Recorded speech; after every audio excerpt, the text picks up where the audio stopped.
Okay, good morning, everybody. I'm excited to be here today to talk with you a little bit about music development. It's a really broad topic and it could be taken in lots of different directions. And for the purposes of today's presentation, I've decided to split it into basically two sections. The first is the factual data that we gain from studies and things of that nature. And the second are the individual experiences that we have in our lives that so contribute to shaping our personal music development. So for today, we're going to touch on some of both of those, and then we're going to relate the information to our future classroom settings and how students' individual music development influences what we need to do as educators. Okay, so I'm going to show you a little clip. It's about 30 seconds.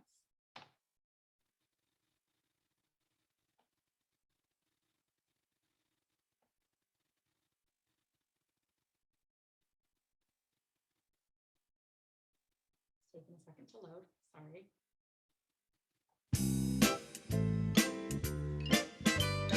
One of these things is not like the others. One of these things doesn't belong. Can you tell which thing is not like the other by the time I finish this song?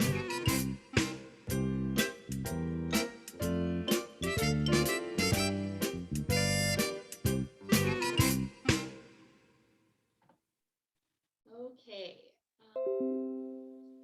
So you guys remember the old days?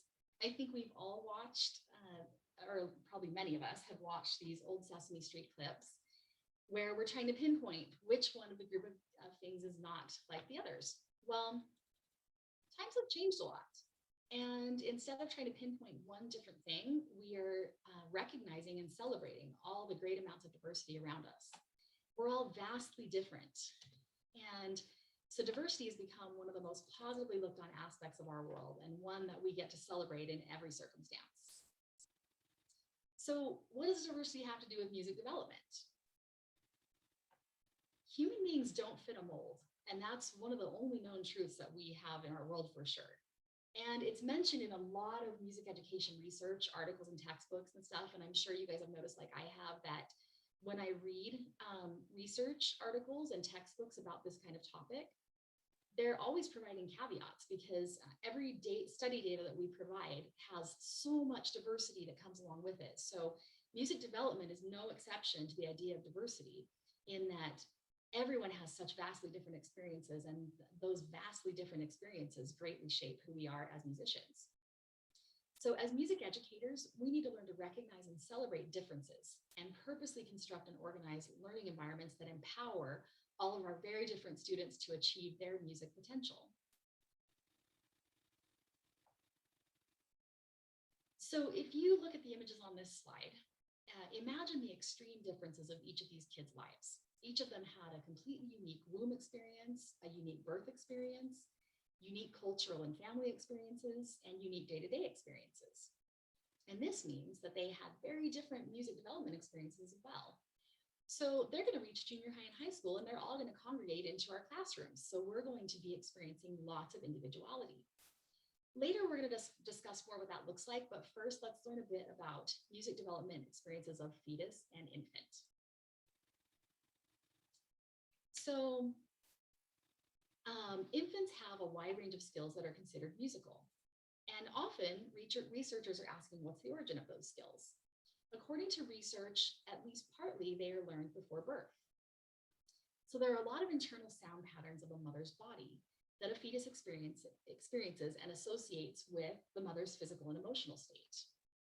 The most important sounds the fetus hears while it's developing are the heartbeat, breathing, walking, mother talking, chewing, and things like that. And they all come from the internal sounds of the mother's body. Those are rhythmic experiences for the fetus. The fetus can hear some sounds from outside the mother's body, but they're really muffled, and it all depends on the frequency. So there's not very much they can hear or make sense of outside the mother's body. In addition to those sounds and rhythmic sounds that the fetus is experiencing, the fetus shares chemicals, hormones, and anatomical connections with its mother. And so the fetus is literally experiencing the physical and emotional states of the mother. Now, we've all heard of the somewhat controversial Mozart effect idea, And of course, we all know that this is the question of whether it's beneficial to play classical music for a fetus as it's developing.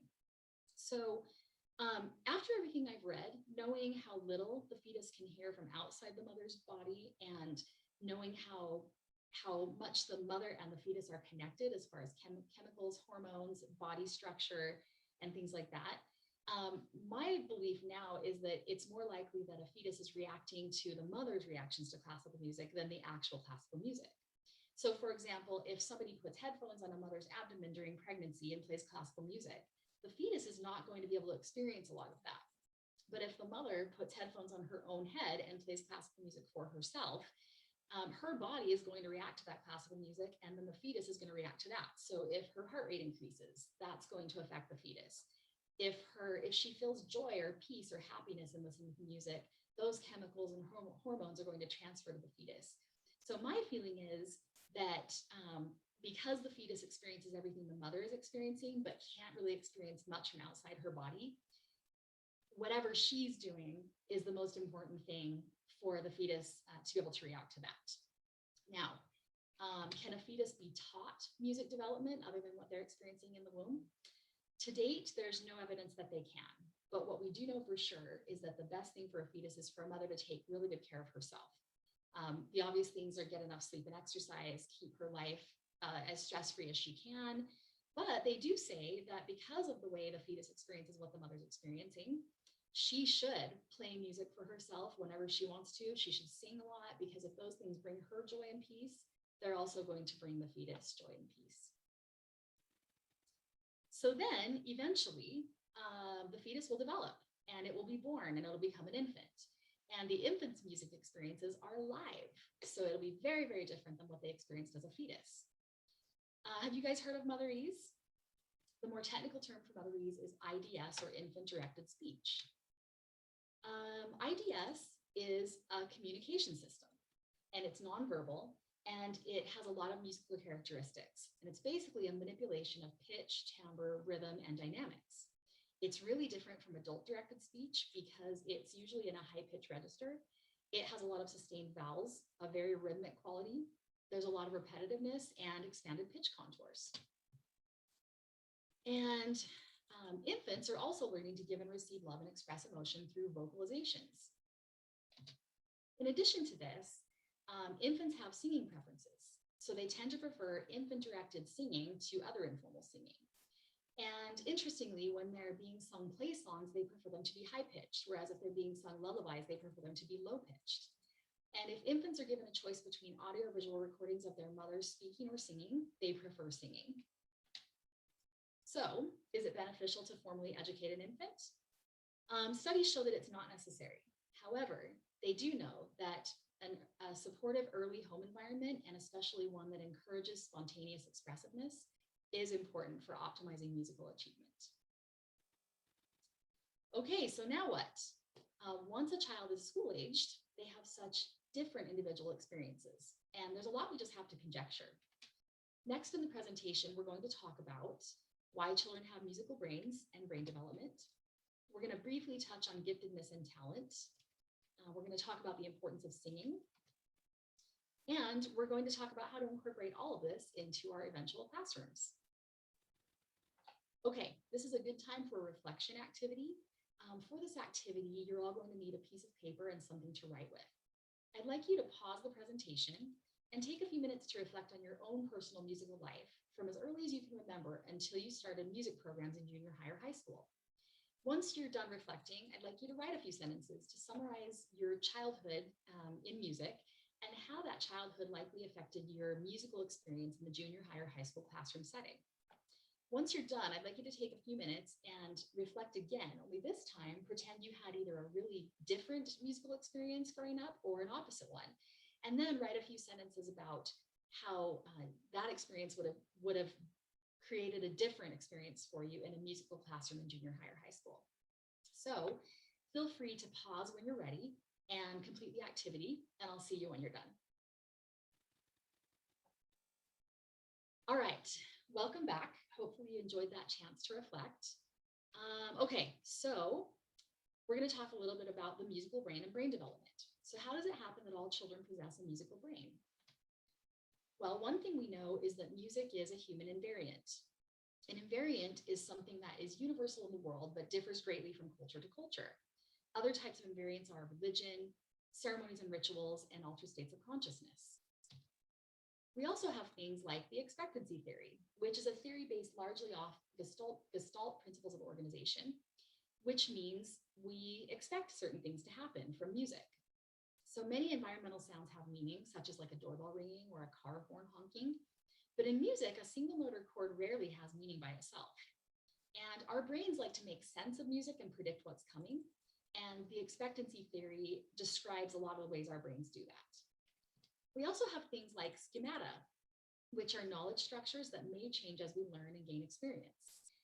So we're going to experience lots of schemata in our lives, and some are going to be predictable things that kind of never change, that we hear a lot through our lives, and others are going to be different based on our unique experiences. Happy birthday is the example of a schemata that doesn't change. So development of the musical brain follows general brain development. And just a few of the examples of ways in which our brain works are myelination, which is the coating of axons with a fatty sheath that improves message transfer. Plasticity, which refers to when brain structures are changed or modified under certain conditions. Pruning is when genetic instructions and learning experiences work together to sculpt a child's brain into its eventual adult configuration. And then there are critical and optimal periods. Critical periods are periods where the brain needs nourishment and doesn't get it. And then optimal periods are where the brain is in an optimal growth state and expands at a great rate. So these are all types of brain processes that are applicable to music development within the brain.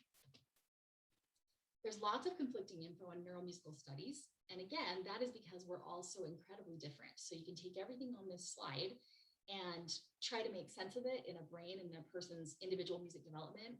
But because of all of our differences, it's still hard to make sense of everything. So once again, we're going to celebrate diversity in music development. Okay, so now the age-old question of giftedness and talent and how they affect music development.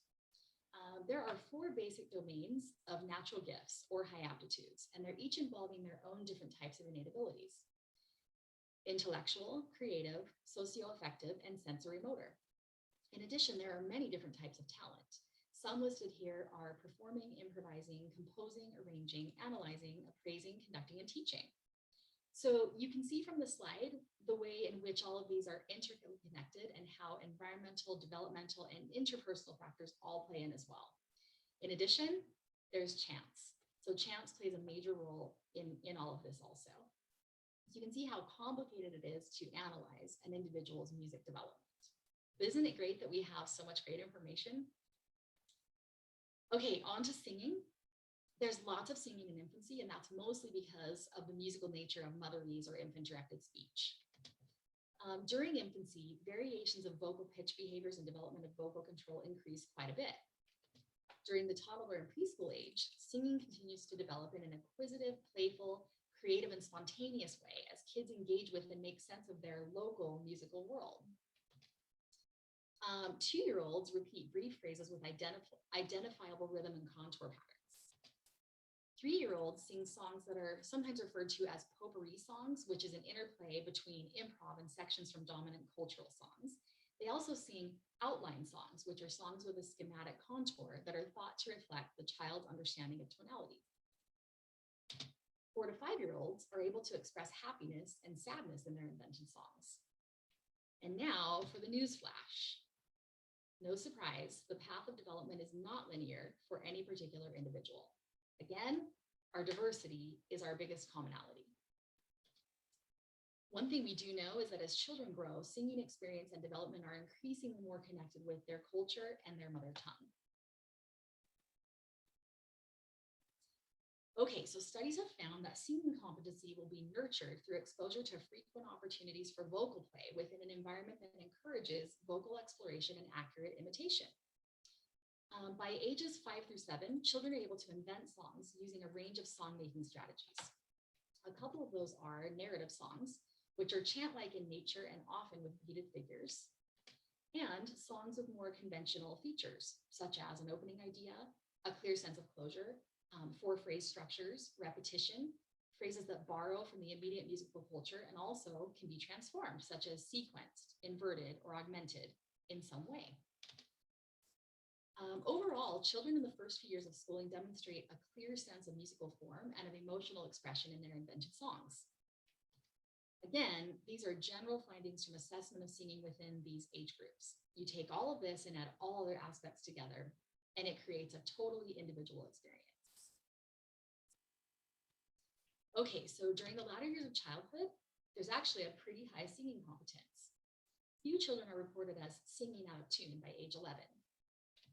There's a wide range of studies that indicates that about 30% of students age 7 are relatively inaccurate when vocally matching a melody, and that stat drops to only about 4% of the same student population by the age of 11. I think that's pretty incredible. Interestingly, out-of-tune boys outnumber girls by 2 or 3 to 1. And then puberty hits. So many of you may remember last semester when we took research, Nicole did a study focus on how to engage boys in choral settings in junior high and high school. And if you look at that last stat about out-of-tune boys outnumbering girls by 2 or 3 to 1, and then the struggles that males undergo with their voices during puberty that are harder than they are for females, it's obvious why this is such a problem and why it's difficult to interest adolescent boys in choir. So it's a challenge and we want to find solutions for it. So each student, in addition to all of this that we've talked about, each student is going to have their own values, their own belief system, their own biases, their own dreams, their own wishes, their own view of themselves and others, and on and on and on and on. So what do we do with all of this as music educators in junior high and high school settings? Okay, so we're going to do one more brief activity where we're going to learn just a little bit about constructivism. And we're going to talk about constructivism more when you come back, but what I'd like you to do is pause the presentation, take a minute to access the link on the slide, and once you've reached the site, which is called Simply Psychology, I'd like you to click on Constructivist Teaching from the right-hand article content column. And then I'd like you to read through what are the pedagogical goals of constructivist classrooms.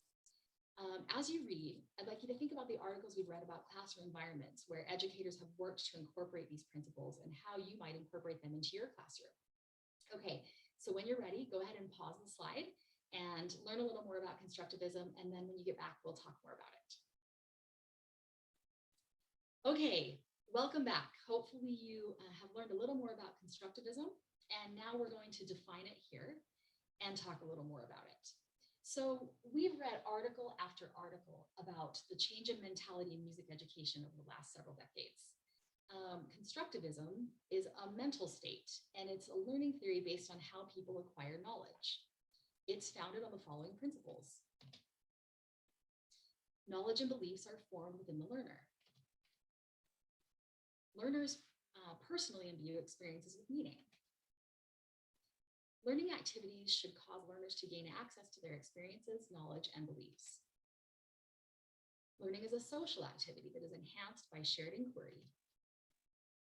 Reflection and metacognition are essential aspects of constructing knowledge and meaning. Learners play an essential role in assessing their own learning. The outcomes of the learning process are varied and often unpredictable. Okay. Constructivism calls for critical thinking, reflection, and effective assessment both by the teacher and the student. Constructivism needs patience, understanding, and flexibility. Why? And why is this important to the music development of our students? A constructivist environment would include less teacher-led and more student-led learning. It would be much more collaborative, both between the teacher and the students in the classroom, and as a big group, and also in small groups. And the teacher would have to build curriculum as they go. So this is a big thing I've noticed in the articles that we've read. If we are going to construct our entire year of curriculum before the year even starts, that doesn't leave room for flexibility. So very important that we develop curriculum slowly as we assess how things are going in the classroom, and that will help us know which directions we need to take. We would also need to take time to notice and take advantage of learning opportunities that are in the minute. I'm going to just read briefly the first paragraph of this article that we read this semester called Developing Critical Thinkers in Music by Paul Woodford. Imagine this scenario. The teacher of high school music appreciation class has just explained to her students that the day's listening assignment will be to determine the form of a Mozart composition. The words are barely out of her mouth when a student asks, "Why do we have to listen to this junk?" Nonplussed, the teacher ignores the student's query and proceeds with her lesson, thereby missing a golden opportunity to engage her class in critical thinking.